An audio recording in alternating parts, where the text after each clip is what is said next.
Good evening ji. Right down the heading electrophilic substitution reactions.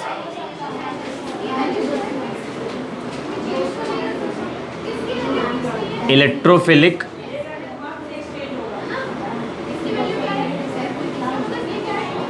Substitution reactions of phenols. Electrophilic substitution reactions of phenol. ठीक है जी. सबसे पहले आप ये सुनो, लेट्स से आपने बेंजीन लिया, ठीक है, और बेंजीन का ब्रोमिनेशन कर रहे हो. चलो लिख देते हैं. लेट्स से आपने बेंजीन लिया. ये रिएक्शन वैसे 11th में थी, बट जो मुझे कॉन्सेप्ट समझाना है उसके लिए मुझे इसको यूज़ करना पड़ेगा. आपने बेंजीन लिया और बेंजीन की आपने ब्रोमिनेशन करनी है. कैटलिस्ट आप ऐड करेंगे FeBr3. ठीक है जी. ये आपका हो जाएगा लुईस एसिड, ये आपका हो जाएगा लुईस एसिड, और मेरा सीधा सीधा ब्रोमिनेशन हो जाएगा. मेरा सीधा सीधा ब्रोमिनेशन हो जाएगा. ठीक है जी. मेरा सीधा सीधा ब्रोमिनेशन हो गया. बट यही अगर रिएक्शन मतलब मैं ब्रोमिनेशन या क्लोरीनेशन करूं फिनॉल पर,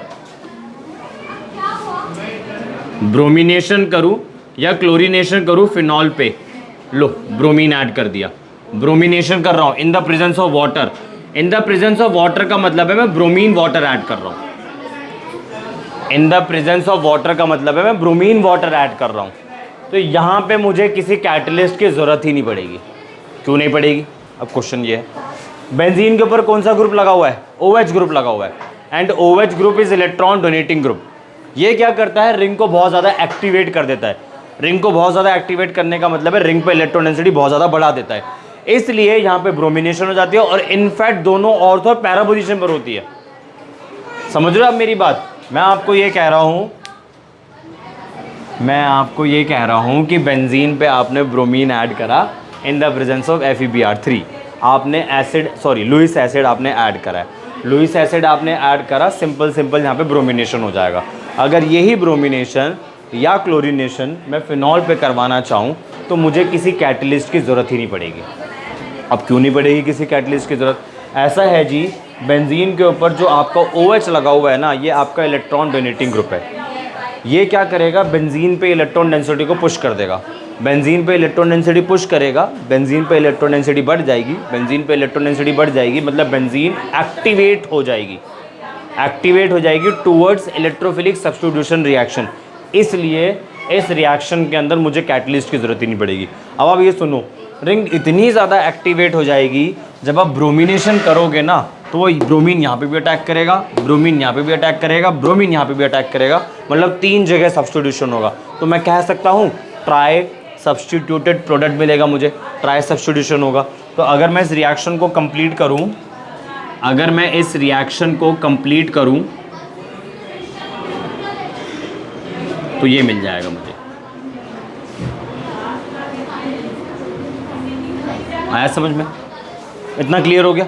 बट मैं चाहता हूँ कि मुझे मोनो सब्स्टिट्यूटेड प्रोडक्ट मिल जाए. मोनो सब्स्टिट्यूशन का मतलब है या तो ऑर्थो पे लगे या पैरा पे लगे. मैं ये चाहता हूँ. क्या करूँ? आपने ब्रोमीन वाटर ऐड करा था, और जो वाटर है ना वो हाईली पोलर सॉल्वेंट है, काफ़ी अच्छा पोलर सॉल्वेंट है. अगर मैं फिनॉल प्लस ब्रोमीन और लेस पोलर सॉल्वेंट ऐड कर दूं तो तब मुझे मोनो सब्स्टिट्यूटेड प्रोडक्ट मिल जाएगा. ठीक है जी. ये आपका है पोलर सॉल्वेंट, और बढ़िया वाला पोलर सॉल्वेंट है. ये है आपका पोलर सॉल्वेंट और बढ़िया वाला पोलर सॉल्वेंट है. अब देखो ज़रा नीचे लिख देता हूँ. इसकी जगह कौन कौन से सॉल्वेंट आप यूज़ कर सकते हो?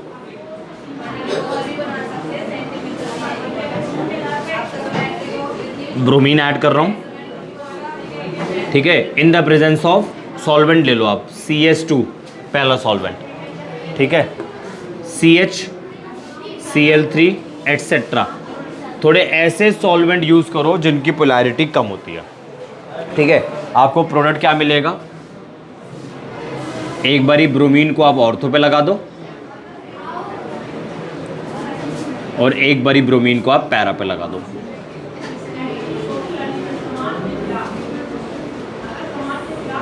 ठीक है जी. और मैं आप लोगों से अगर ये पूछूं कि ऑर्थो वाला ज़्यादा होगा, मतलब यील्ड ऑर्थो वाले की ज़्यादा यील्ड होगी, पैरा वाले की ज़्यादा यील्ड होगी, तो आप लोग क्या बोलोगे? पैरा वाले की। यहाँ पे जो दो ग्रुप्स है ना, इनमें स्टेरिक क्लैशेस होंगे, दो ग्रुप पास पास हैं, टकराव होगा, इस टकराव को हम लोग बोलते हैं स्टेरिक क्लैशेस। स्टेरिक क्लैशेस होने की वजह से इसकी एनर्जी हाई हो जाएगी, यील्ड कम हो जाएगी, बट इसमें ऐसा नहीं होगा, तो इसकी यील्ड ज़्यादा होगी। ठीक है जी। तो अगर आप लोगों से पूछा जाए कि जब मैंने ब्रोमीन वाटर ऐड करा तो मुझे ट्राई सब्सटीट्यूटेड प्रोडक्ट मिला, बट मैंने जब ब्रोमीन ऐड करा लेस पोलर सॉल्वेंट में तो मुझे मोनो सब्सटीट्यूटेड प्रोडक्ट मिला, क्यों? तो आप लोग बोलोगे कि फिनॉल जो होता है वो वाटर के अंदर आयनाइज होकर क्या बना के देता है? फिनॉक्साइड आयन बना के देता है। फिनॉक्साइड आयन बना के देगा, मतलब ऑक्सीजन पे माइनस साइन आ जाएगा, रेजोनेंस होगा, रेजोनेंस होगा तो ऑर्थ और पैरा में माइनस साइन आ जाएगा, मतलब रिंग बहुत ज़्यादा एक्टिवेट हो जाएगी।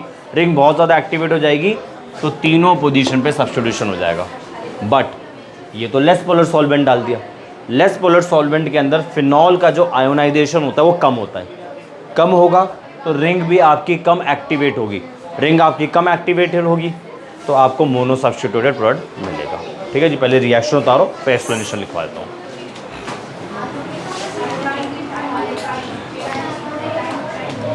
CS2 CHCl3 CCl4।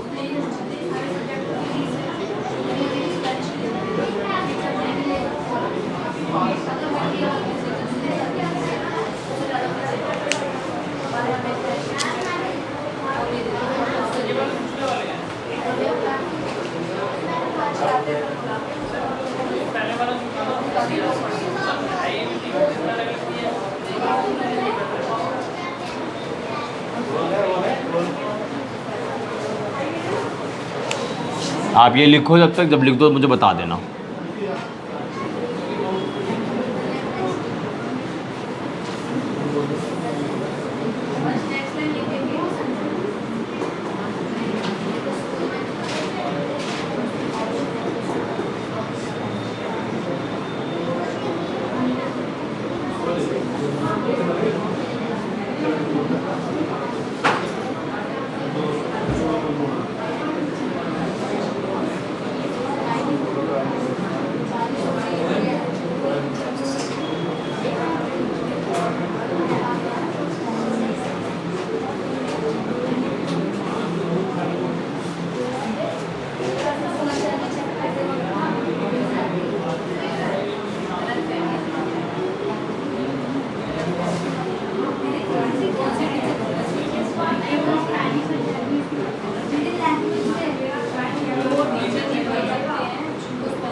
डन। इसकी एक्सप्लेनेशन लिख लो। In aqueous solution phenol ionises. In aqueous solution, phenol ionizes to form phenoxide ion. In aqueous solution, phenol ionizes to form phenoxide ion. Full stop.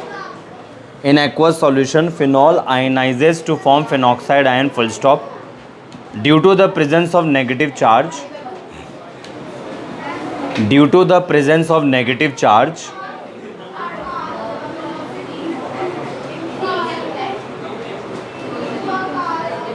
the oxygen of the phenoxide ion, due to the presence of negative charge, the oxygen of the phenoxide ion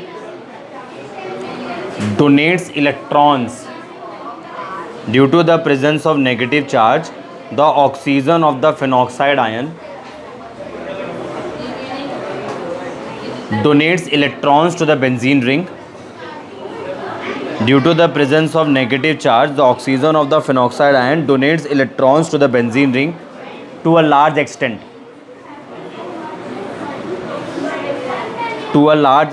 As a result, the ring gets, as a result, the ring gets highly activated. As a result, the ring gets highly activated, and hence tri-substitution occurs. As a result, the ring gets highly activated, and hence tri-substitution occurs. And hence tri-substitution occurs. Next paragraph से लिखो. On the other hand, in non-polar solvents,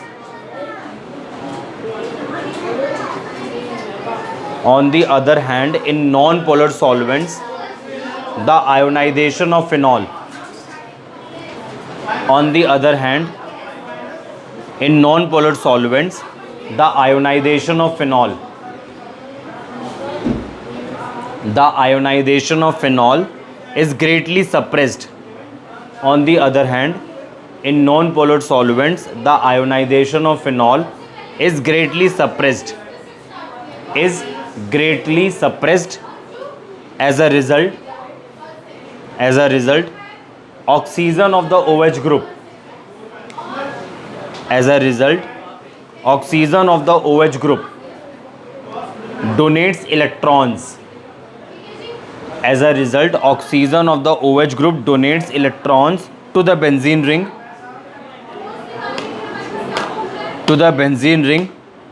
only to a small extent.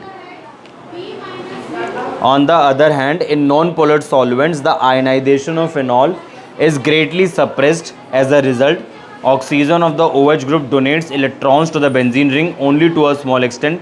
Consequently, the ring is activated. Consequently, the ring is activated only. Consequently, the ring is activated only slightly, and hence only mono substitution occurs. Only mono substitution occurs. Further, because of steric hindrance,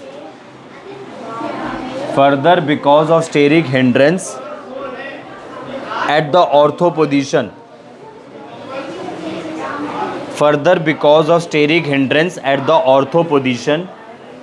the para substitution product.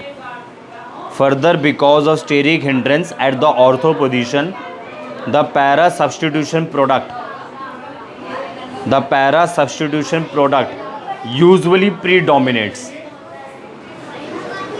The para substitution products usually predominates.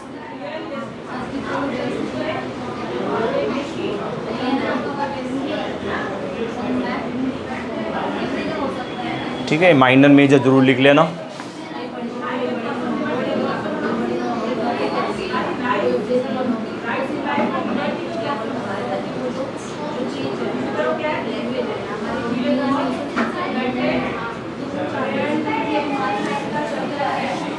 उतारो sulphonation.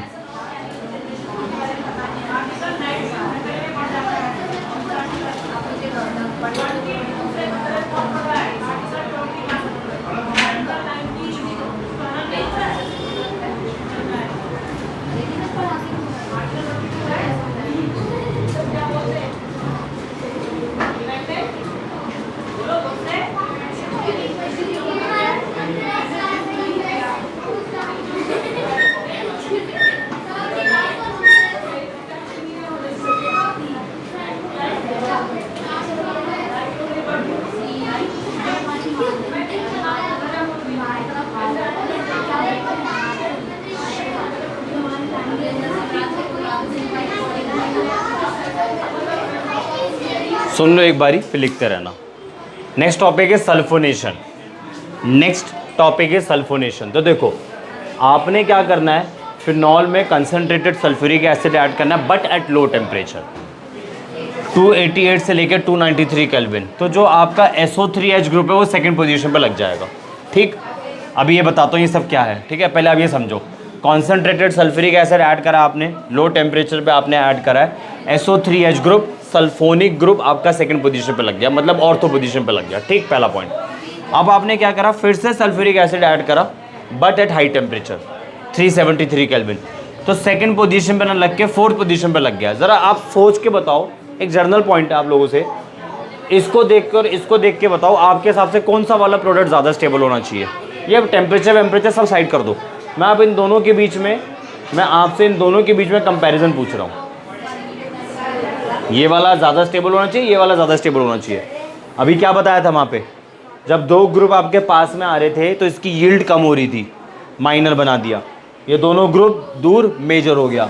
ये दोनों बल्कि group पास, minor हो जाएगा। ये दोनों आपके बल्कि ग्रुप दूर, मेजर हो जाएगा। तो आपके हिसाब से ये मेजर होना चाहिए और ये माइनर होना चाहिए। इसकी यील्ड ज़्यादा होनी चाहिए, इसकी यील्ड कम होनी चाहिए। अब ये देखो ज़रा, काइनेटिकली कंट्रोल्ड प्रोडक्ट लिखा हुआ है यहाँ पे, इसका क्या मतलब होता है। जब आप सल्फ्यूरिक एसिड को अटैक करवा रहे हो तो आपके पास दो पॉसिबिलिटी है, ये वाली और ये वाली। ठीक, सोच के बताओ, जब ये फिनॉक्साइड आयन बनेगा और रेजोनेंस स्टेबलाइज होगा तो माइनस साइन सबसे पहले कहाँ पर आएगा, ऑर्थो पर आएगा, बाद में पैरा पर आएगा। ठीक है ना। तो मुझे आप एक बताओ, जब सबसे पहले माइनस साइन ऑर्थो पर आ रहा है तो इलेक्ट्रोफाइल सबसे पहले जल्दी से कहाँ पर अटैक करेगा। जब सबसे पहले माइनस साइन ऑर्थो पर आ रहा है तो जल्दी से तो ऑर्थो पे अटैक करेगा ना, तेजी से अटैक करेगा, ऑर्थो पे अटैक करेगा, जल्दी से अटैक करेगा। तो ऐसे प्रोडक्ट को बोलोगे काइनेटिकली कंट्रोल प्रोडक्ट। काइनेटिक्स से रिलेटेड है, स्पीड से रिलेटेड है। ठीक, बट द पॉइंट इज, हमें पता है ये वाला प्रोडक्ट काइनेटिकली कंट्रोल प्रोडक्ट तो है, काइनेटिकली फेवरेबल प्रोडक्ट तो है, बट थर्मोडायनेमिकली स्टेबल प्रोडक्ट नहीं है।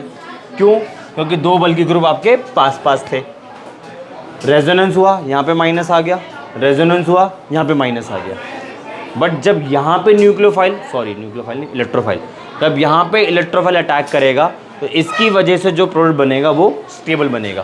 तो इसको बोलेंगे हम थर्मोडायनेमिकली स्टेबल प्रोडक्ट। तो इन दोनों में फ़र्क क्या है, ऊपर वाला तेज़ी से अटैक करेगा बट अनस्टेबल प्रोडक्ट है, ये वाला प्यार से धीरे से अटैक करेगा बट स्टेबल प्रोडक्ट है। तो इसको बोलते हैं थर्मोडायनेमिकली स्टेबल प्रोडक्ट, इसको बोलते हैं काइनेटिकली स्टेबल प्रोडक्ट। टेम्परेचर आपने याद रखना है, ये हाई टेम्परेचर पर है। Kinetically favourable product low temperature पर होता है, thermodynamically favourable product high temperature पर होता है। ठीक है जी। आप इसको इसमें कन्वर्ट करना चाहते हो, 373 तक आप हीट कर दो। 373 आपका 2 फिनॉल सल्फोनिक एसिड किस में कन्वर्ट हो जाएगा, 4 फिनॉल सल्फोनिक एसिड। अब आया समझ में, उतारो से।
ठीक है जी, हमने ब्रोमिनेशन डिस्कस कर लिया, हमने सल्फोनेशन डिस्कस कर लिया। Third one is nitration.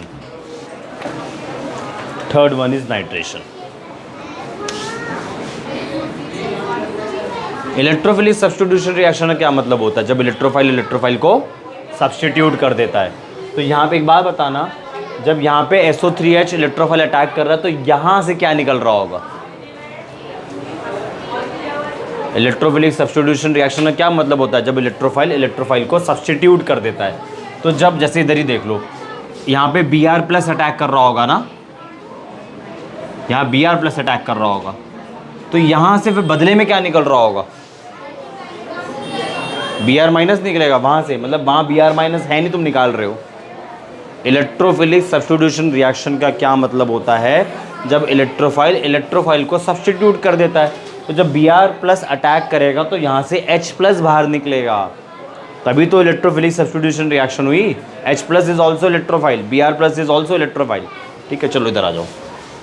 Nitration करवा रहे हैं, ज़रा ध्यान से समझना, ठीक है। ये थोड़ा बदल रहा है, इधर चीज़ें थोड़ी बदलेगी। जब आपने डाइल्यूट नाइट्रिक एसिड डाला 298 केल्विन पे, बड़ा एविडेंट है, एक आपको ऑर्थो वाला मिला, एक आपको पैरा वाला मिला। ये तो मुझे समझ में आ रहा है, 2 नाइट्रोफिनॉल, पैरा नाइट्रोफिनॉल या 4 नाइट्रोफिनॉल, 1 2 नाइट्रोफिनॉल या ऑर्थो नाइट्रोफिनॉल, 1 2 3 4 नाइट्रोफिनॉल या पैरा नाइट्रोफिनॉल, ये मुझे समझ में आ रहा है। आप मुझे बताओ यील्ड किसकी ज़्यादा होगी? इसकी ज़्यादा होगी, इसकी ज़्यादा होगी। 4 नाइट्रोफिनॉल की इसकी ज़्यादा होगी, पक्का? देखो जी, एक्चुअली होता क्या है, ये वाला सुनते जा रहा हूँ, 2-3 स्टोरीज़ है। एक तो जनरल बात करूँ ना, जनरल, इन दोनों की जनरल बात करूँ, यील्ड कम होती है, ठीक है। जनरल बात करूँ तो, कंपैरिजन नहीं कर रहा मैं, जनरल बात कर रहा हूँ, यील्ड कम होती है। क्यों कम होती है? नाइट्रिक एसिड आपका क्या है? ऑक्सीडाइजिंग एजेंट है, रिंग को क्या कर देता है? थोड़ा ऑक्सीडाइज कर देता है, इसलिए यील्ड कम हो जाती है। पहला पॉइंट, हम उसका तरीका देखेंगे अभी कि मैं ऐसा क्या करूँ यील्ड बन जाए, बढ़ जाए सॉरी, और नाइट्रेशन भी हो जाए, वो हम देखेंगे। अब इधर देखो, इन दोनों में क्या डिफरेंस है। ये वाला कंपाउंड बनाता है आपका इंटरमॉलिक्यूलर हाइड्रोजन बॉन्डिंग, ये वाला कंपाउंड बनाता है इंट्रामॉलिक्यूलर हाइड्रोजन बॉन्डिंग। आप इसे किलेशन भी बोल सकते हो। किलेशन, किलेशन के अंदर बेसिकली रिंग फॉर्मेशन होती है। यहाँ पे बन रहा है इंट्रामॉलिक्यूलर हाइड्रोजन बॉन्डिंग, यहाँ पे बन रहा है इंटरमॉलिक्यूलर हाइड्रोजन बॉन्डिंग, जिसकी वजह से ये वाला कंपाउंड क्या हो जाता है? स्टीम वोलेटाइल हो जाता है, और आप स्टीम डिस्टिलेशन की हेल्प से इन दोनों कंपोनेंट्स को इन दोनों कंपाउंड्स को सेपरेट कर सकते हो। आया कुछ समझ में? लिख लो थोड़ा सा, ठीक है। इसमें लिखो द और नहीं, पहले आप लिखो इसमें हेयर 2 नाइट्रोफिनॉल, ये वाला मेजर है इस बारी। हर बारी क्या हो रहा था? ये मेजर हो रहा था, ये माइनर हो रहा था। इस बारी ये मेजर हो गया, ये माइनर हो गया। इधर देखो, इस बारी ये मेजर हो गया, ये माइनर हो गया है, ठीक है। क्यों हो गया? क्योंकि इधर हो रही है इंट्रामॉलिक्यूलर हाइड्रोजन बॉन्डिंग, किलेशन हो रही है। किलेशन इंपॉर्टेंट होता है, जिसके अंदर रिंग फॉर्मेशन होती है ना, वो ज़्यादा स्टेबल हो जाता है। इधर रिंग फॉर्मेशन हो रही है, किलेशन हो रहा है, इसलिए ये वाला आइसोमर ज़्यादा स्टेबल हो रहा है, इसलिए इसकी यील्ड ज़्यादा हो रही है इसके कंपैरेटिवली। इधर इंटरमॉलिक्यूलर हाइड्रोजन बॉन्डिंग, इधर इंट्रामॉलिक्यूलर हाइड्रोजन बॉन्डिंग, और यू कैन से किलेशन, जिसकी वजह से यील्ड इसकी ज़्यादा हो गई, इसकी कम हो गई। अगर मैं ओवरऑल बात करूँ तो इस रिएक्शन में इन दोनों की यील्ड कम होती है। क्यों? क्योंकि नाइट्रिक एसिड क्या है? ऑक्सीडाइजिंग एजेंट है, वो क्या कर देता है? थोड़ा सा इसको ऑक्सीडाइज कर देता है ना। ये इंट्रामॉलिक्यूलर हाइड्रोजन बॉन्डिंग, इधर इंटरमॉलिक्यूलर हाइड्रोजन बॉन्डिंग, इसकी वजह से स्टीम वोलेटाइल हो जाता है, और स्टीम वोलेटाइल होने की वजह से आप इन दोनों को सेपरेट कर सकते हो बड़ी आसानी से। तो लिख लो इसके लिए आप 2 nitrophenol predominates, 2 nitrophenol predominates, 2 nitrophenol predominates over 4 nitrophenol, over 4 nitrophenol probably here 2 nitrophenol predominates over 4 nitrophenol, probably due to stabilization, probably due to stabilization of the transition state, probably due to stabilization of the transition state, leading to the formation of, probably due to stabilization of the transition state leading to the formation of 2 nitrophenol, leading to the formation of 2 nitrophenol due to intramolecular hydrogen bonding, intramolecular hydrogen bonding.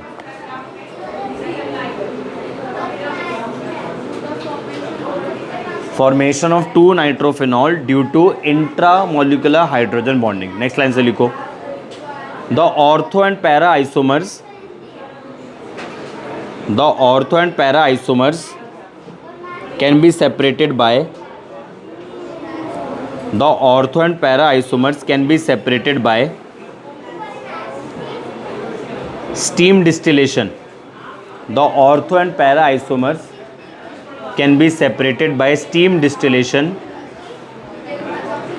The ortho and para isomers can be separated by steam distillation since ortho isomer is steam volatile. Since ortho isomer is steam volatile. Since ortho isomer steam volatile due to chelation.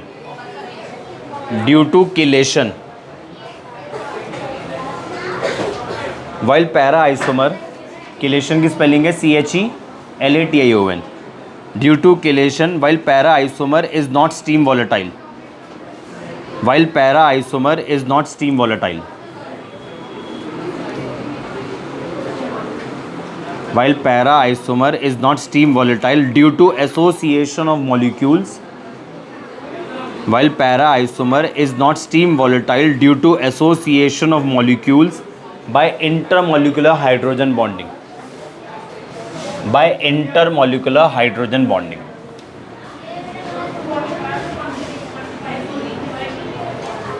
चलो draw करते हैं एक बारी.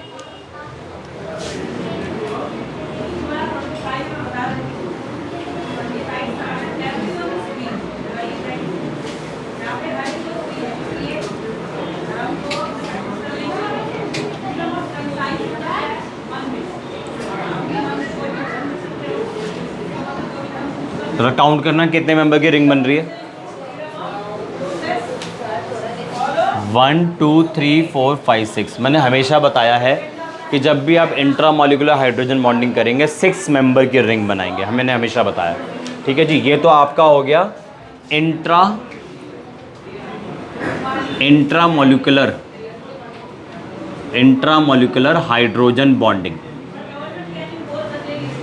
Intramolecular hydrogen bonding जिसको आप लोग बोलते हो किलेशन.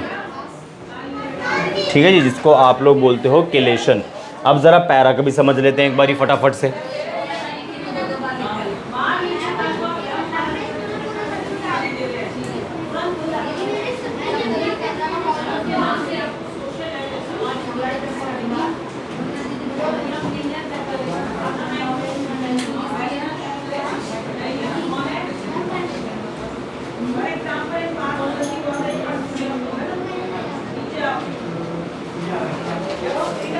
ये ना दोनों छोड़ दिए मैंने.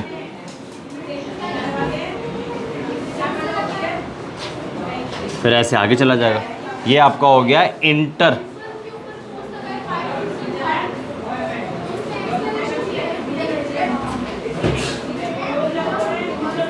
Intermolecular hydrogen bonding. ठीक है जी. तारो दोनों ड्रॉ करके बता दिया मैंने आपको.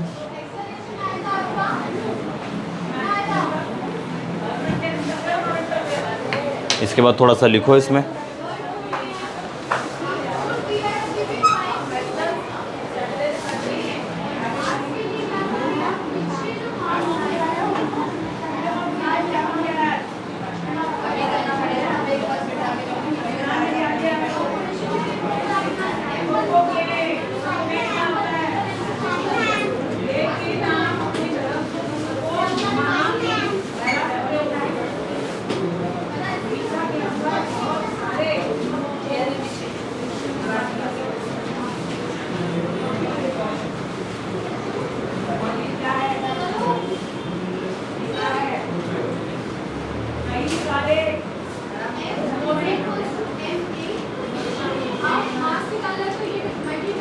ये कॉपी अगर रुक जाना.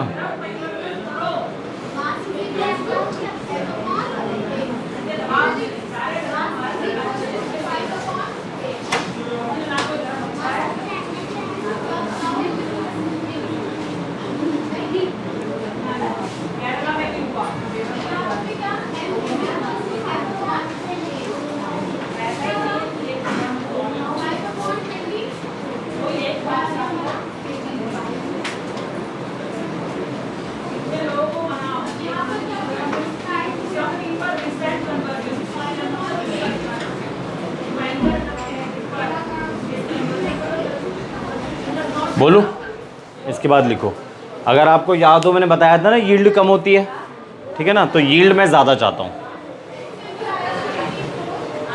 रिंग जरूर बना लेना बेंजीन में। देखो मैंने आपको बताया था कि यहाँ पे यील्ड कम थी, क्यों कम थी, क्योंकि जो आपका नाइट्रिक एसिड था वो इसको थोड़ा ऑक्सीडाइज कर रहा था, इस वजह से।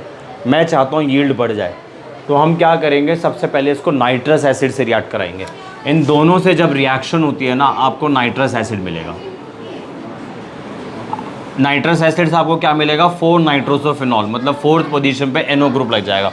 उसके बाद आप इसको अटैक करवाओ डाइल्यूट नाइट्रिक एसिड से, आपका 4 नाइट्रोफिनॉल मिलेगा, बट इसकी यील्ड ज़्यादा होगी। तो लिख लो आप पहले 2 लाइन लिखो, the yield of mononitrophenols, the yield of मोनोनाइट्रोफिनॉल्स,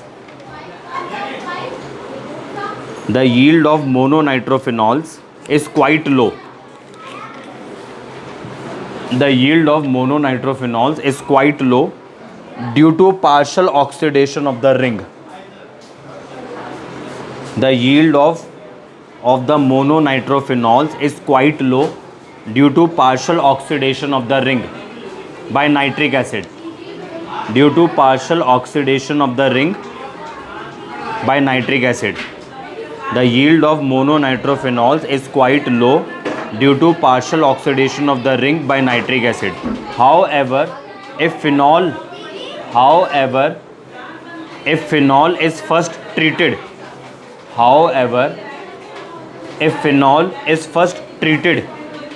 with nitrous acid,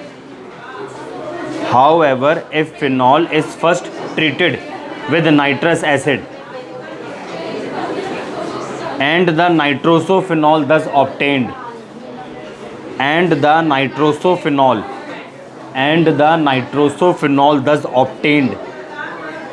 is oxidized with,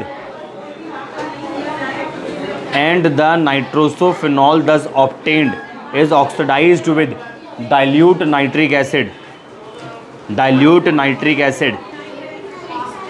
the yield of the mononitrophenol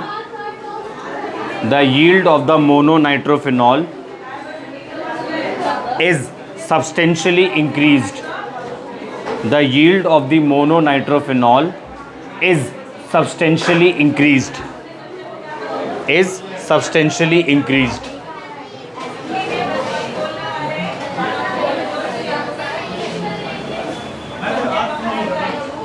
उतारो।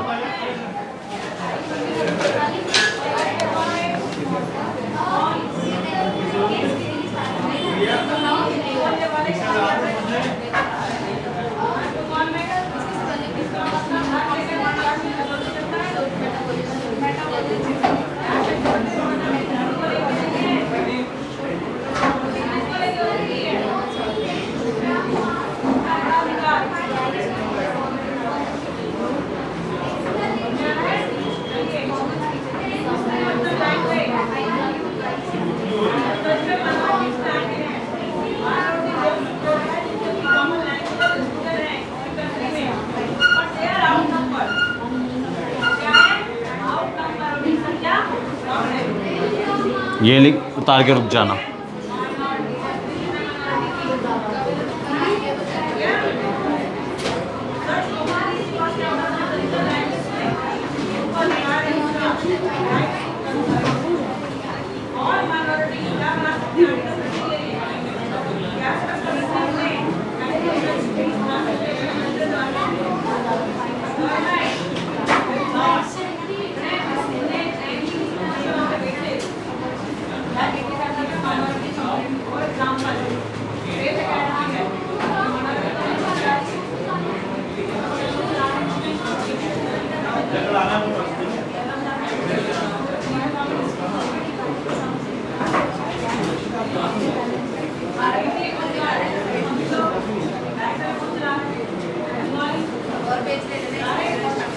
सुनो एक बात बताओ, जब आप फिनॉल में डाइल्यूट नाइट्रिक एसिड डाल रहे थे तो ये आपको ऑक्सीडाइज कर रहा था ना, तभी तो यील्ड कम हो रही थी।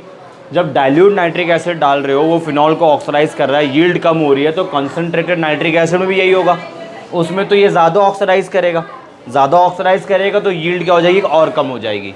कंसनट्रेटेड नाइट्रिक एसिड जब ऐड करते हैं in the presence of sulphuric acid, तीनों पोजीशन पे नाइट्रेशन हो जाता है, बट यील्ड बहुत पुअर हो जाती है। क्यों? क्योंकि नाइट्रिक एसिड आपको फिनॉल को ऑक्सीडाइज कर रहा है। मैं चाहता हूँ इसकी यील्ड ज़्यादा हो, क्या करूँगा?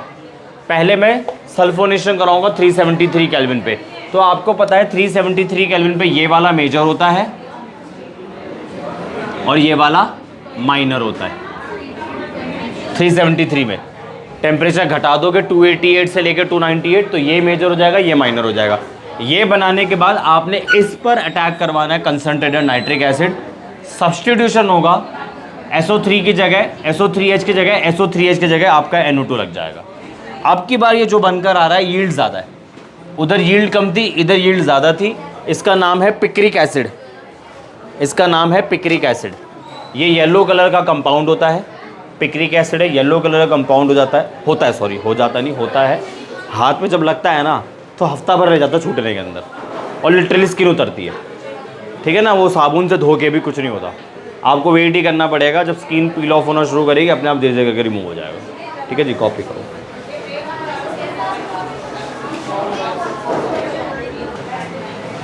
इसके बीच में और इस वाली रिएक्शन के बीच में 3-4 पेज का लाइन छोड़ देना, कंटेंट लिखवाना थोड़ा सा, ठीक है, जब तक मैं यहाँ कॉपी करता हूँ।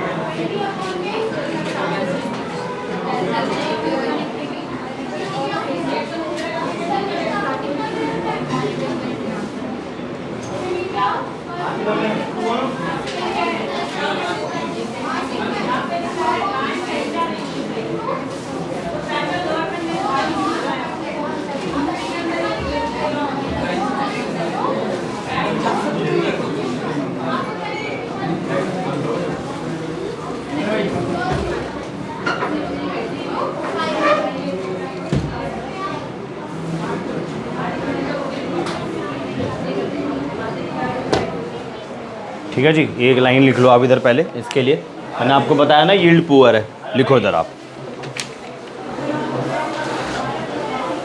The yield is poor, the yield is poor in the above reaction, the yield is poor in the above reaction, the yield is poor in the above reaction because most of the phenol, the yield is poor in the above reaction because most of the phenol is oxidized by, most of the phenol is oxidized by concentrated nitric acid. Most of the phenol is oxidized by concentrated nitric acid. ठीक है ना? इसके बाद आगे लिखो।